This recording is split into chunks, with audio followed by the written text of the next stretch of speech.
जय हिंद। कैसे हैं आप लोग? होपफुली बहुत अच्छे होंगे। हमारा जो क्रोमेटोग्राफी का सीरीज चल रहा है उसमें आज का जो लेक्चर है वो किस पे है? एड्जॉर्प्शन क्रोमेटोग्राफी पे। इसमें होने वाला क्या है, सबसे पहले देखेंगे कि क्या है एड्जॉर्प्शन क्रोमेटोग्राफी, फिर हम इसके बारे में देखेंगे कुछ एग्जाम्पल, और फिर इसकी लिमिटेशंस देखेंगे, इसके टाइप देखेंगे, और लास्ट में इसका क्या देखेंगे, एप्लीकेशन। स्टार्ट करते हैं आज का लेक्चर। क्या है एड्जॉर्प्शन क्रोमेटोग्राफी? सबसे पहले तो हम बात करते हैं कि एड्जॉर्प्शन का मीनिंग क्या है, एड्जॉर्प्शन क्या है। तो हम इसके लिए हम चलते हैं कॉर्नर में। कॉर्नर में क्या कर रखा है, मैंने एक बड़ा सा बॉल बना रखा है, सर्कल बना रखा है, यानी हम मान सकते हैं कि इस पे हम एड्जॉर्प्शन करवाएंगे, यानी एड्जॉर्प्शन जो होगा वो इस पे होगा। और जिस पर एड्जॉर्प्शन होता है, जैसे मान लीजिए कि यह एक सरफेस है और इस पे आके 10 पार्टिकल आके एड्जॉर्ब हो रहे हैं फॉर एग्जांपल, तो ये जो सरफेस है ये सर्कल की, इसे बोलते हैं एब्जॉर्बेंट, यानी जिस पर ये प्रोग्राम हो रहा है, जिस पर ये प्रोग्राम होगा उसे बोलेंगे एब्जॉर्बेंट। और जो 10 पार्टिकल आ रहे हैं और जो एब्जॉर्ब हो रहे हैं, मैं उनको क्या बोल दूंगा, उनको बोलूँगा एब्जॉर्बेंट। तो बात समझ में आई। और ये जो फिनोमिना हो जाएगा उसको हम क्या बोलेंगे, एड्जॉर्प्शन। चलिए स्टार्ट करते हैं।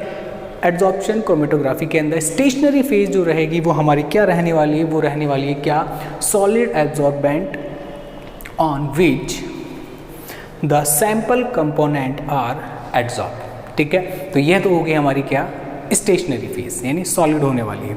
आप ये डंडा देख रहे होंगे किसके लिए, पिटाई के लिए? नहीं नहीं नहीं, ये सिर्फ समझाने के लिए। ठीक है, और मोबाइल फेज क्या रहने वाली है, लिक्विड रहने वाली है। ठीक है, यहाँ पे हमें ये चीज़ ध्यान रखनी है कि एड्जॉर्प्शन क्रोमेटोग्राफी में स्टेशनरी फेज और मोबाइल फेज किस तरह की रहेगी, वो हमारा हो गया क्लियर। अब आगे चलते हैं हम कि टाइप्स और एब्जॉर्बेंट। ये जो एब्जॉर्बेंट है, ये जो कि हमारे क्या है, बिल्कुल सॉलिड है, और ये क्या है, स्टेशनरी फेज भी है इसके अंदर। ये जो बड़ा सर्कल है जो कि एब्जॉर्बेंट है, इसके लिए हम क्या बोलेंगे, इसके टाइप्स कैसे हैं तो वो देखेंगे। 3 टाइप हमने ले रखे हैं, क्या, स्ट्रॉन्ग, मीडियम और वीक। स्ट्रॉन्ग, मीडियम और वीक। तो ये रहा स्ट्रॉन्ग, ये रहा मीडियम और ये वीक। तो देखिए क्या है, एल्यूमिना और चारकोल, ये क्या रहेंगे, स्ट्रॉन्ग एब्जॉर्बेंट रहेंगे। मीडियम क्या रहेंगे, MgO, CSO3, PaPO4 का, CsPO4 का होल ट्वाइस। ठीक है, फिर यानी calcium carbonate, magnesium oxide. Weak क्या रहेगा, सुक्रोज और स्टार्च जो है वीक एड्जॉर्बेंट रहने वाले हैं हमारे इस पर्टिकुलर क्रोमेटोग्राफी के अंदर। Got it. रिवीजन करेंगे एड्जॉर्प्शन क्रोमेटोग्राफी के अंदर। मोबाइल फेज जो होगी वो क्या होगी, लिक्विड होगी, और स्टेशनरी फेज क्या होगी, सॉलिड होगी, जो कि एब्जॉर्बेंट होगा हमारा। और इसके अंदर हम 3 तरह के क्या देखेंगे, टाइप्स देखेंगे एब्जॉर्बेंट के, क्या, स्ट्रॉन्ग, मीडियम और वीक, वो तीनों आपके सामने। अब स्टार्ट करते हैं कि है क्या, ये प्रोसेस है क्या, उसको थोड़ा सा देखते हैं।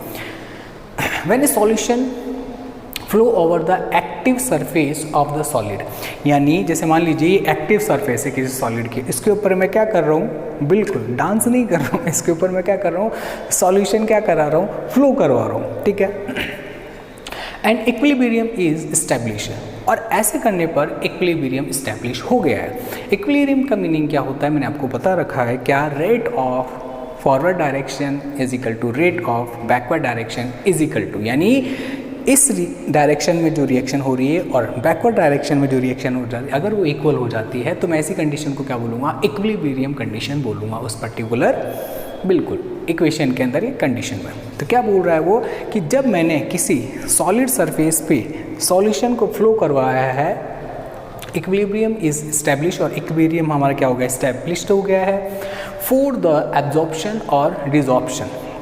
किसके लिए, एड्जॉर्प्शन और डिसॉर्प्शन। देखिए एड्जॉर्प्शन मैंने आपको बता दिया, this phenomena is called adsorption. But अगर इसका रिवर्स हो जाता है, यानी ये जो एड्जॉर्प्शन हो गया है उसके बाद में अब ये 10 पार्टिकल, ये जो भी पार्टिकल है किसके, एब्जॉर्बेंट के, वो यहाँ से हट जाए।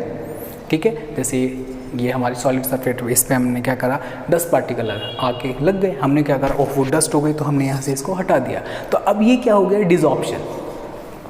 टर्म क्लियर हो गया कि डिसॉर्प्शन का मतलब क्या है। ठीक है, ऑफ द स्पीसीज प्रेजेंट। ठीक है, the relationship between concentration of given species. तो आप रिलेशनशिप देखेंगे। ठीक है, रिलेशनशिप क्या, ये हाँ वो वाला रिलेशनशिप नहीं, हम यहाँ पे देखेंगे किन किन के बीच में देख रहे हैं वो देखिए। Concentration of the given species, जो हमको दिया गया है गिवन स्पीसीज, उसकी कंसंट्रेशन की बात करेंगे in solution, and the amount which is absorb absorbed, यानी जो दिया गया है अमाउंट है और जो एब्जॉर्ब हुआ है उनकी जो कंसंट्रेशन है उनकी क्या करेंगे हम, उनके बीच में रिलेशनशिप देखेंगे। और क्या बोल रहा है, can be expressed as the equation और plot of CS and CM। हम क्या करेंगे, एक ग्राफ प्लॉट करेंगे। जो ग्राफ प्लॉट करेंगे वो किन किन के बीच में होगा, CS और CM। ठीक है, यहाँ पर CS और CM क्या है, मैं यहाँ पे रेड कर देता हूँ इसको, ये लीजिए दिख रहा है, हम इनके बारे में बातें कर रहे हैं। ठीक है, तो क्या बोल रहा है वो कि CS का मतलब क्या है कि भाई कंसंट्रेशन है, C का मतलब भी कंसंट्रेशन है, S का मतलब है स्टेशनरी फेज, ठीक है, एब्जॉर्बेंट, और M का मतलब है मोबाइल फेज। वो दोनों मैंने यहाँ पे मेंशन कर रखा है। एक बार आप स्क्रीनशॉट ले लीजिए इसका, भाई मैं भूल जाता हूँ कई बार, स्क्रीनशॉट ले लिया होगा। चलिए अब बात करते हैं कि हम एक प्लॉट जो है ग्राफ प्लॉट करेंगे। तो ये जो एक्सेस है एक्स वाई एक्सेस पे हमने क्या ले लिया, CS का मतलब मैंने बता दिया क्या है भैया, स्टेशनरी फेज, और CM का मतलब है मोबाइल फेज के अंदर जो भी कंसंट्रेशन है वो। इनका ग्राफ क्या है, एक बार तो क्या जंप करेगा। ठीक है, जब इन दोनों के बीच में ग्राफ प्लॉट करेंगे तो जो वैल्यूज़ आएगी वो कुछ इस तरह से आएगी कि भाई स्ट्रेट लाइन। ठीक है, हम क्या करते हैं, कोई भी काम कर स्टार्ट करते हैं कि हमें क्या करना है, रनिंग करनी है, हम बहुत तेज़ भागते हैं, फिर एक टाइम के बाद में है ना कांस्टेंट हो जाता है। तो एग्जाम्पल है समझने के लिए, तो हमें इजी रहेगा कि हम इसको कैसे बहुत टाइम तक माइंड में रखेंगे। तो क्या हो गया, CS और CM में जब ग्राफ प्लॉट करेंगे तो कुछ इस तरह का ग्राफ आएगा, और जहाँ से ये ग्राफ कंटिन्यू हो जाएगा जैसे हो रहा है स्ट्रेट लाइन, देखिए सीधा, तो हम क्या बोल देंगे कि भैया अब जो है ये जो कंडीशन आ गई जहाँ से, उसको मैं क्या बोलूँगा, सैचुरेटेड पॉइंट। क्या बोलूँगा, सैचुरेटेड पॉइंट। अब इक्विलिब्रियम के बारे में एक आया कि इक्विलिब्रियम, तो इक्विलिब्रियम जो है K कांस्टेंट होता है, इक्विलिब्रियम कांस्टेंट। ये कैसे मेज़र करेंगे, ये मेज़र करेंगे CS/CM, बट यहाँ पर CM की पावर क्या है, 1/n। ठीक है, तो क्या हो गया, K = CS/CM पावर 1/n, और यहाँ पर XM जो है वो किस पे डिपेंड कर रहा है, K और C की पावर 1/n। अब इस फॉर्मूला में क्या क्या चीज़ें हैं तो यहाँ पर देखेंगे, where X is equal to amount of solute absorbed. ठीक है, कि कितना अमाउंट एब्जॉर्ब हुआ है उनके बारे में बातें चल रही है। X, M क्या है हमारा, M for monkey, no amount of charcoal. देखिए हमने यहाँ पे चारकोल मैंने यहाँ पे मेंशन किया, दिस इज चारकोल, क्या है, स्ट्रॉन्ग एब्जॉर्बेंट। ठीक है, चलिए K क्या है, एब्जॉर्प्शन कॉफिशिएंट, ये रहा K for kite, no, K for coefficient हो जाएगा। और किस पे डिपेंड कर रहा है, depend on the nature of the solid absorbent. ये जो सॉलिड एब्जॉर्बेंट है उसके नेचर पे डिपेंड करेंगे क्या, K की वैल्यू। अब बात करते हैं C कि हमारा जो C है वो क्या है, concentration of the substance in solution. जो भी हमारा सब्सटेंस है सॉल्यूशन के अंदर उसकी कंसंट्रेशन। ओके, N क्या है भाई, यहाँ पे N जो है वो क्या मेंशन कर रहा है, mass of substance which is absorb per unit of the absorbent. कि क्या है, मास है सब्सटेंस का जो कि एब्जॉर्ब हो रहा है per unit of the absorbent. अब ये किस पे डिपेंड करेगा, depend on the nature of the solute present in the mobile phase. यानी जो भी सॉल्यूट मोबाइल फेज में यानी जो फ्लो कर रहा है उसमें जो प्रेजेंट है उस पर डिपेंड करेगा। ओके, तो आप इसका स्क्रीनशॉट ले लीजिए एक बार। और अब हम चलते हैं आगे, अब हम एक एग्जाम्पल की तरफ चलते हैं। ठीक है, एग्जाम्पल कंसिडर करते हैं कि क्या है, separation of oxalic acid and acetic acid. हमने एक मिक्सचर ले लिया है जिसके अंदर हमने एसिटिक एसिड और ऑक्जेलिक एसिड दोनों को ले लिया। अब हम इसको क्या करेंगे, सेपरेट। आपको पता है क्रोमेटोग्राफी में करते क्या हैं, एक मिक्सचर लेते हैं और उनके अंदर जो कंपोनेंट है उनको सेपरेट आउट करते हैं थ्रू क्रोमेटोग्राफी। और यहाँ पर कॉलम क्रोमेटोग्राफी के अंदर हम किसको देख रहे हैं, एडजॉर्प्शन क्रोमेटोग्राफी को। तो हमने क्या करा है कि हमने ले लिए क्या, दो केमिकल और इनको कर दिया मिक्स कर दिया। अब उनको फिल्टर एब्जॉर्ब फर्स्ट क्या करेंगे, पहले फिल्टर करेंगे। फिल्टर में भी क्या है, एब्जॉर्ब फर्स्ट किसको करेंगे, एसिटिक एसिड को। और हमें क्या मिल जाएगा, कुछ ऐसा। देखिए स्टार्टिंग में 50 ml और 0.1 n का सॉल्यूशन था, अब कैसा हो गया 0.08 n का सॉल्यूशन बन गया हमारे। चले अब देखिए यहाँ पर हमने क्या करा, अमाउंट ऑफ चारकोल की बात की। Amount of charcoal is equal to, हमने ये फार्मूला लगाया, यहाँ पे वैल्यूज पुट की है। ठीक है, देखिए 60 क्या है, मॉलिक्यूलर फार्मूला रहेगा किसका, हम किसकी बात कर रहे हैं, एसिटिक एसिड की। ठीक है, तो ये लीजिए। ठीक है, सारी चीज़ें हमने, वॉल्यूम जो था वो कितना ले रखा है 50 ml, तो यहाँ पे 50 पुट कर दिया। बी के एन क्या है, नॉर्मेलिटी, जो हमने यहाँ पे क्या ले रखी है स्टार्टिंग में 1, तो यहाँ पर हमने क्या कर दिया, इसको पुट किया है। और यहाँ पे आया है एम, अमाउंट ऑफ चारकोल कितना है 0.30 ग्राम। ओके, अब बात करते हैं कि हमने इसको फिल्टर कर लिया, उसके बाद की क्या सिचुएशन रही है। तो इसके बाद की सिचुएशन क्या है कि ये फार्मूला लगाया, यहाँ पे 60 मॉलिकुलर वेट रहा हमारा, और 50 क्या है, देखिए इक्विवेलेंट वेट और मॉलिकुलर वेट एक होता है एसिटिक एसिड का, सेम होता है 60। अब यहाँ पर 50 हमने क्या ले लिया, ऑब्वियसली बात है वॉल्यूम है यहाँ पे, और n क्या है, नॉर्मेलिटी, यहाँ पे कितनी है 0.08, तो 0.08 मैंने मेंशन किया, और यहाँ पर कैलकुलेशन की तो 0.24 ग्राम आ गया। तो वेरिएशन दिख रहा है आपको, यहाँ पे 0.30, यहाँ पे 0.24, तो अब हम क्या बोलेंगे, अमाउंट ऑफ एब्जॉर्बेंट कितना रह गया, m माइनस एम डैश, वो कितना आ गया हमारा 0.06 ग्राम। तो ये हमने एग्जाम्पल लिया है, हमने करके देखा है कि कैसे हो सकता है। आप इसका स्क्रीनशॉट ले लीजिए एक बार, तो पूरा प्रोसेस आपके सामने आ जाएगा।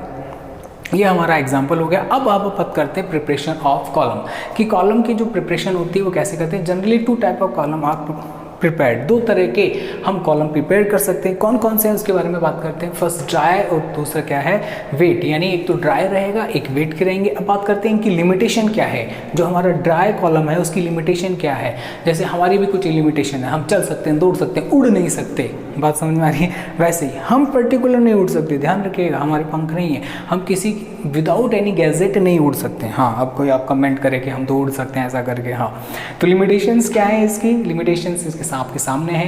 Creates cracks while the passing through mobile phase, ये क्या करता है, क्रैक्स जो होते हैं वो प्रिपेयर कर देता है। तो एक ड्रॉबैक ये हो गया, हमारा लिमिटेशन हो गई। पैकिंग बिकम्स अनइक्वल, तो पैकिंग कैसी होती है, अनइक्वल होती है। फिर ये सेपरेशन और डजंट प्रॉपर, सेपरेशन क्या होता है, प्रॉपर नहीं हो पाता है किसमें, ड्राई कॉलम में। और overlapping of the component of mix will take place, यानी कैसे क्या हो जाती है, ओवरलैपिंग हो जाती है कंपाउंड्स की। ये तो बात रही किसकी, हमारी ड्राई कॉलम की लिमिटेशंस की, कि इसकी कुछ लिमिटेशंस है जो हमें क्या रखनी है, ध्यान रखनी है। अब हम चलते हैं वेट कॉलम के ऊपर। यहाँ पे ड्राई था, यहाँ पे वेट हो गया, यानी अब इसके अंदर हम वाटर या फिर ऐसा कुछ सॉल्वेंट ऐड करेंगे तो all the above limitations are removed, यानी वेट के अंदर ये सारी प्रॉब्लम रिमूव हो जाएगी। और क्या बेनिफिट इसका, प्रॉपर सेपरेशन अकर्स। और यहाँ पर जो प्रॉपर सेपरेशन नहीं हो रहा था, यहाँ पर किसमें, वेट कॉलम में प्रॉपर सेपरेशन हो जाएगा। ठीक है, तो ये इसकी लिमिटेशंस, इसने इसको सॉर्ट आउट कर दिया। ठीक है, अब बात करते हैं एक और नया टॉपिक है, इसी के अंदर सब हेडिंग क्या देखिए, डिजायरेबल प्रॉपर्टीज ऑफ एब्जॉर्बेंट। हम जो एब्जॉर्बेंट ले रहे हैं उनकी क्या क्या क्वालिटी रहेगी। तो देखिए, कलरलेस होना चाहिए, कलर नहीं होना चाहिए खुद का। एब्जॉर्बेंट शुड नॉट रिएक्टिव, ऐसा नहीं होना, रिएक्टिव नहीं होना चाहिए। फॉर एग्जांपल, 2 ए और बी, ये कोई बॉय है, लड़ रहे हैं, स्टूडेंट है, तो तीसरा स्टूडेंट जाता है उनको छुड़ाने के लिए। अब मान लीजिए वो भी लड़ने लग जाए तो लड़ाई खत्म होगी क्या, नहीं होगी बाबा। तो हम क्या करेंगे, हमारा एब्जॉर्बेंट कैसा होना चाहिए, नॉन रिएक्टिव होना चाहिए। Physical and chemical properties of the absorbent should not change during the reaction, यानी इसकी जो भी एब्जॉर्बेंट हम ले रहे हैं इसकी केमिकल और फिजिकल प्रॉपर्टी मेंटेन रहनी चाहिए through out the reaction. Next, size should be between 100 to 300 mm, इनकी साइज कितनी चाहिए, 100 to 300 mm के बीच में होने चाहिए। एक बार इसका स्क्रीनशॉट ले लीजिए आप। अब हम बात करेंगे इसके एप्लीकेशन पे, क्या है आपके सामने। First, it can be use to concentrate the solute from its highly dilute solution, यानी डाइल्यूट, हम इसे डाइल्यूट से क्या कर सकते हैं, कंसंट्रेट कर सकते हैं। First use. सेकेंड यूज क्या हो गया इसका, it is use for the removal of impurities, जो भी इम्प्योरिटीज़ है हम उसको उठा के बाहर किक आउट कर सकते हैं। ठीक है। थर्ड वन क्या है, it can be use for the identification of various ion, हम कई सारे आयन्स जो हैं उनको आइडेंटिफिकेशन करने में भी इस एड्सॉर्प्शन क्रोमेटोग्राफी का यूज़ कर सकते हैं। नेक्स्ट क्या है, various pigments can be analyse, बहुत सारे पिगमेंट हम इसमें क्या कर सकते हैं, आइडेंटिफाई कर सकते हैं। लास्ट वन क्या है, separation of alpha beta carotenes, ठीक है, तो हम इसे भी कर सकते हैं क्या, सेपरेशन। तो आप स्क्रीनशॉट ले लीजिए इसका, ओके। तो ये जो क्रोमेटोग्राफी था, कौन सा, एड्जॉर्प्शन, होपफुली आपको समझ में आया होगा, आपने एंजॉय भी किया होगा। तो आप कमेंट जरूर करें और हाँ, सब्सक्राइब करना ना भूलें, ठीक है। हंसते रहिए, मुस्कुराते रहिए। जय हिंद।